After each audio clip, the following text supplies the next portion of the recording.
Boa tarde, galerinha do quinto ano. Vamos continuar nossa aula de terça-feira, 15 de setembro de 2020, agora com aula de História. Nós vamos falar sobre a tradição oral e o tempo, né? Vamos continuar falando sobre isso. Então vamos lá. Primeiro passo está pedindo o seguinte: leia com o aluno o texto da página 9, né? Então vamos lá. Na página 9, nós temos aqui um texto.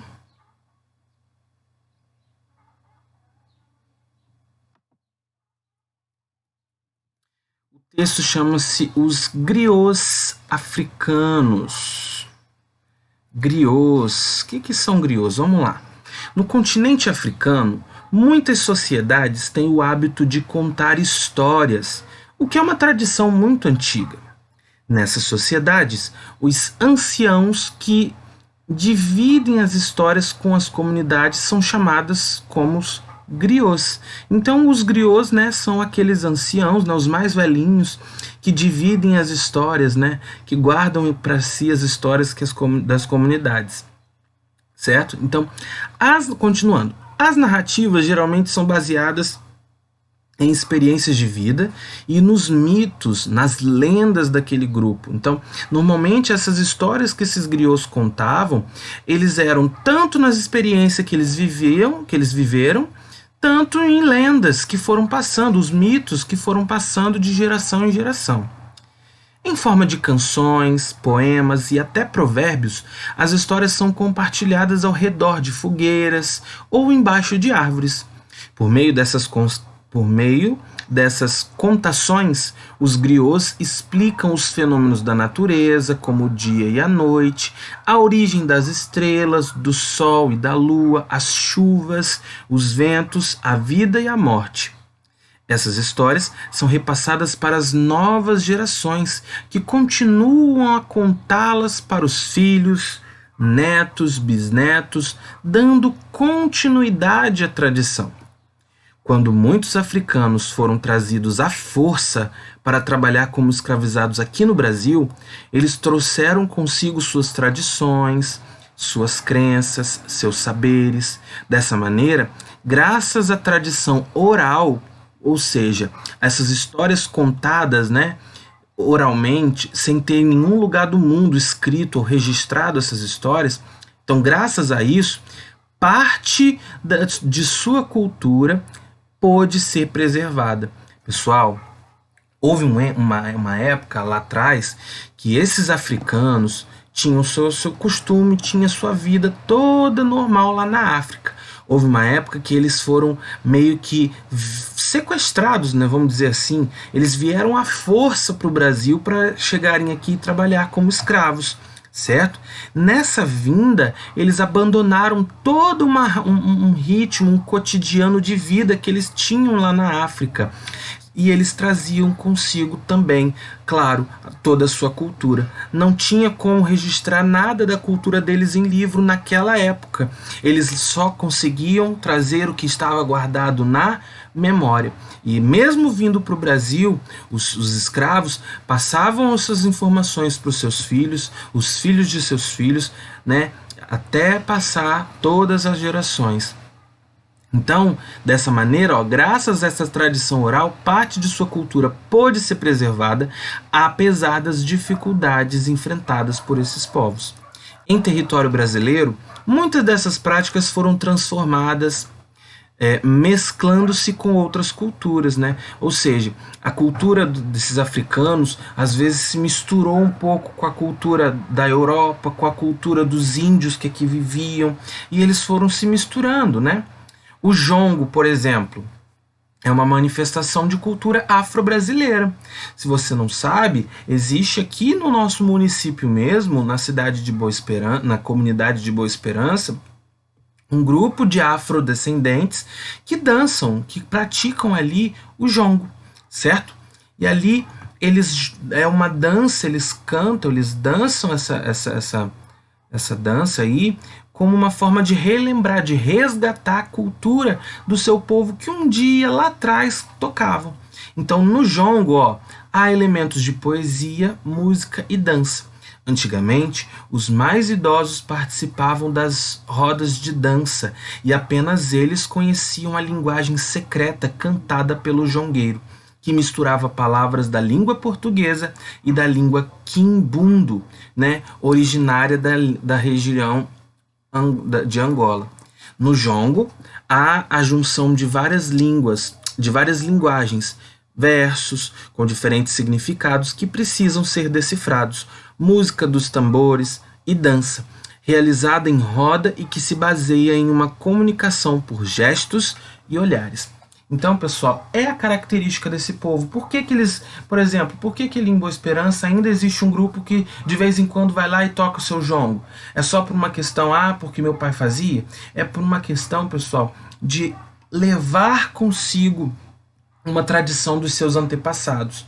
Uma tradição que um dia os seus descendentes fizeram, de resgatar, de trazer à memória o que um dia o seu povo fez e não esquecer daquilo, certo? Entendendo isso, vamos lá. Leia esta imagem que registra o evento de inauguração da Casa de Jongo de Serrinha, na cidade do Rio de Janeiro, em 2015.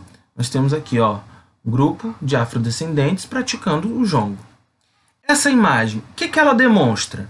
Ela demonstra que eles estão preservando a cultura afro-brasileira, né? Ou que elas estão mudando os costumes. Está dizendo o quê? Preservação ou mudança dos costumes do afrodescendente? Marca na opção correta. Muito fácil essa, né?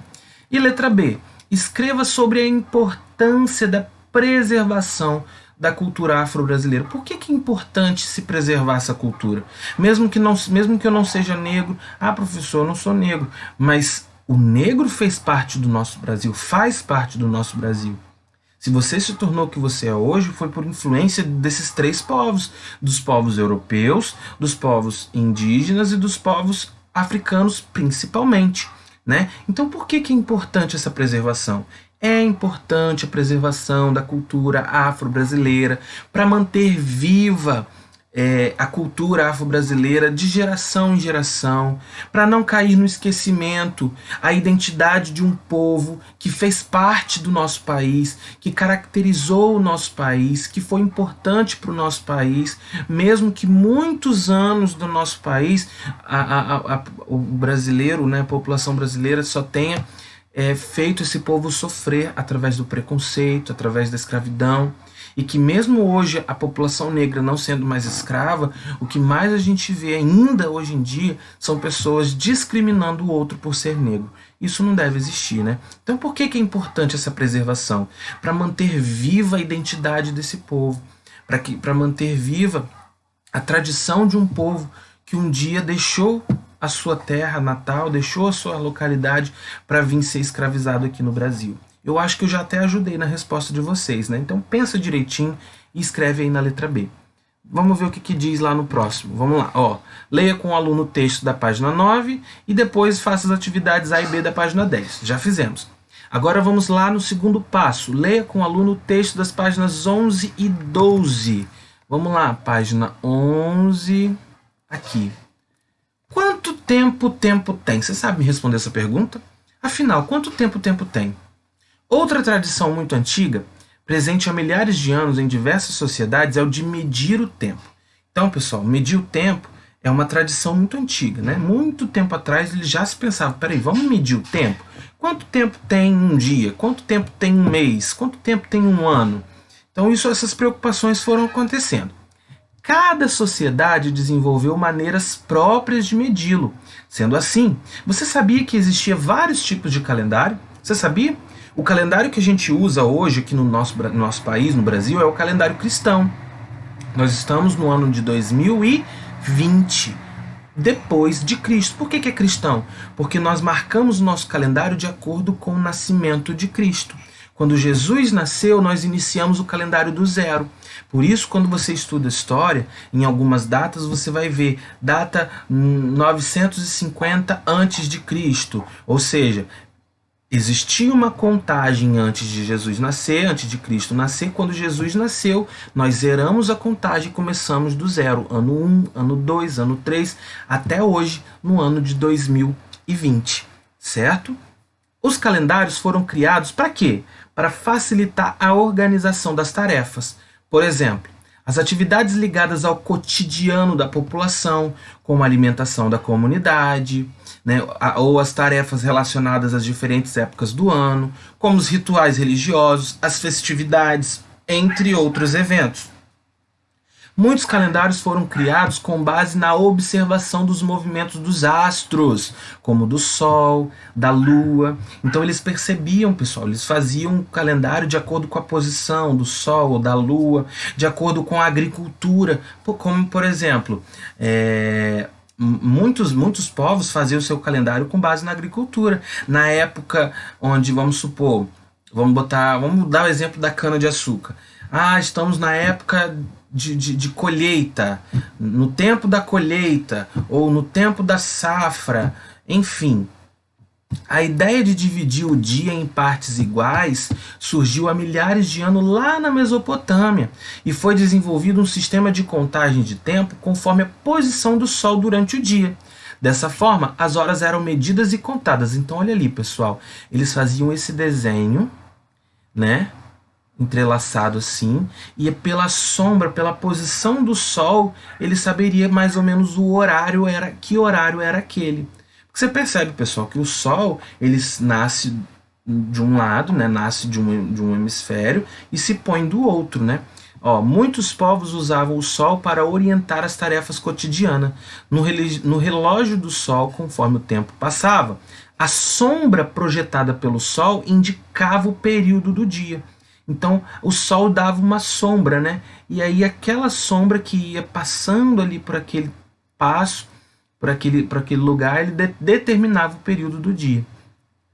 A observação dos ciclos da natureza possibilitou os seres humanos prever as estações das cheias e das secas dos rios. Dessa maneira, organizar quando seria melhor o momento de plantar e colher alimentos, como eu falei anteriormente. Baseando-se na colheita, né? Então, por exemplo, lá no Egito, que tínhamos o rio Nilo, eles tinham no seu calendário as épocas que o rio estava cheio, as épocas que o rio estava mais seco. Então eles se programavam em cima do rio.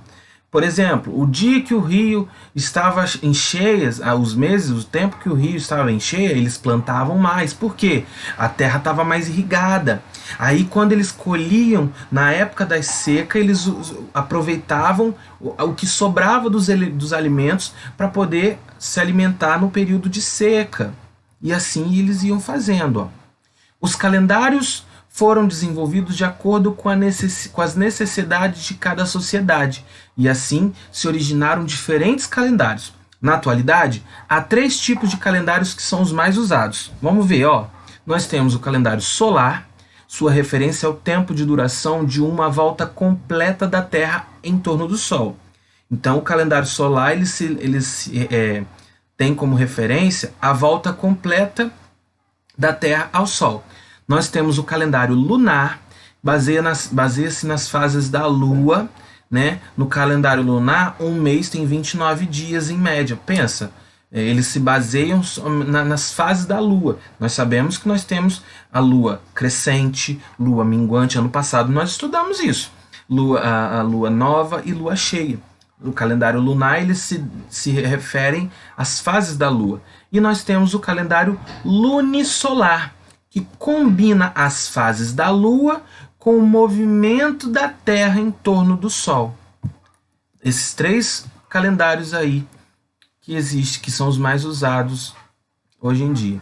Há também povos que orientam o seu tempo de acordo com outros ciclos da natureza. Por exemplo, muitos indígenas brasileiros observavam a passagem do tempo considerando o florescimento das plantas, a desova dos peixes, as chuvas e outros acontecimentos.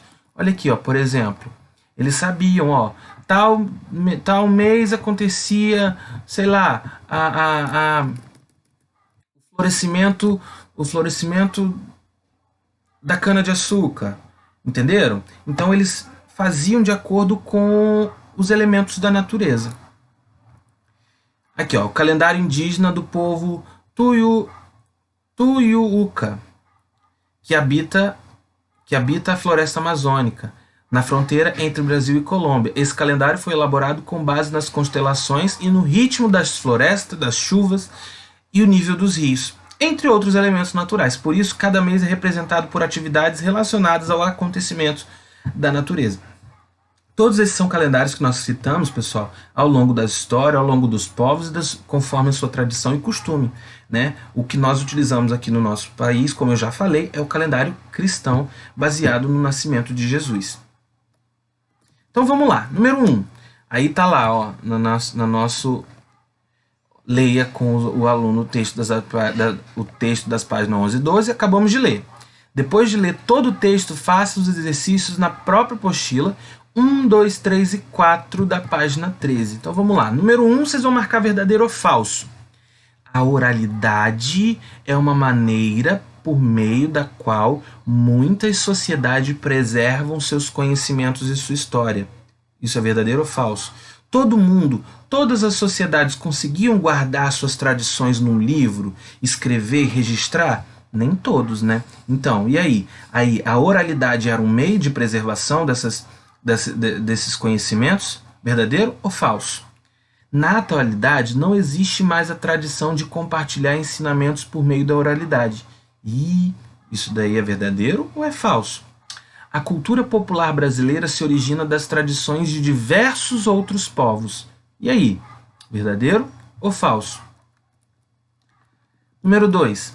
Use as palavras destacadas para escrever um resumo sobre a importância do conhecimento dos anciãos, né, dos mais velhos, na preservação da cultura de uma comunidade. Então você vai criar uma frase, um resuminho aí. Use essas 3 linhas explicando qual a importância desses anciãos em preservar essa cultura. Qual a importância desses mais velhos em guardar, em contar essas histórias para os mais novos? Por que isso é importante? Escreva utilizando essas palavras, ó, memória, conhecimento, oralidade e compartilhar.